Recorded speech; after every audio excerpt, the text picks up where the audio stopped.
Hello and welcome to room 101, Language Arts. Your student has me either fourth or fifth period. This is my actual classroom. So you can get a sense of what it looks like. Your student can point out where they sit in my classroom, knowing that seats are going to change throughout the year, that so that they can sit with different people and just get to know each other better.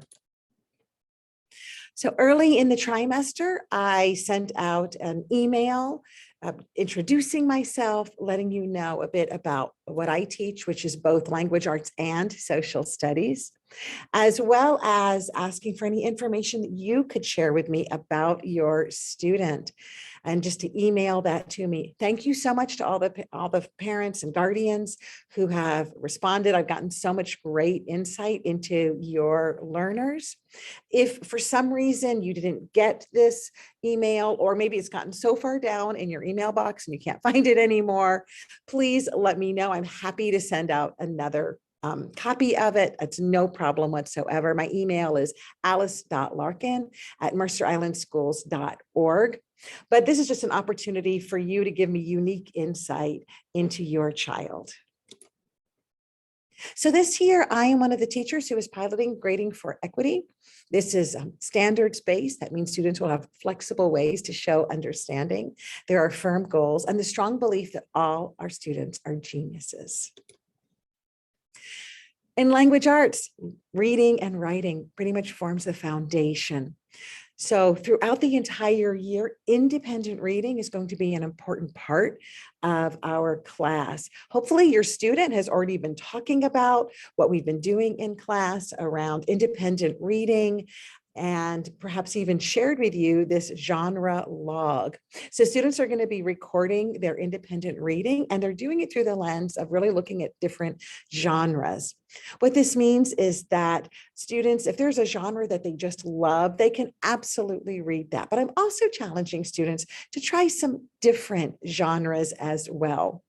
And please ask your student to look at this log. It is digital, it is interactive. There's some hyperlinks here that take you to some of the proficiency scales we'll be using when it comes to writing about what we read.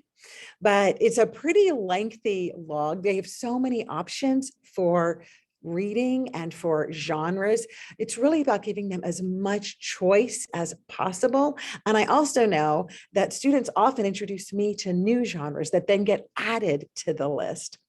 So hopefully you can sit down and take some time to talk to your student about their independent reading, about what they're reading. All of my language arts students have access to King County Library System through their being a student here at IMS and using Libby. So they have access to audiobooks also. And really it's all about that reading happens all the time and everywhere, and embracing that and finding the joy in reading. We're also going to be interacting with what we read. And there's going to be different ways that we're going to be doing it, and that students are going to be showing that to me. The ability to make a text-to-text connection, to connect what they are reading with something else that they have read or that they have seen. The ability to pull out a meaningful quote, something that jumps out at you, maybe because it's funny, maybe because it's just a beautiful, descriptive passage. What is there about it, and why does it resonate with you? This year, sixth graders, we're really looking at text as windows and mirrors.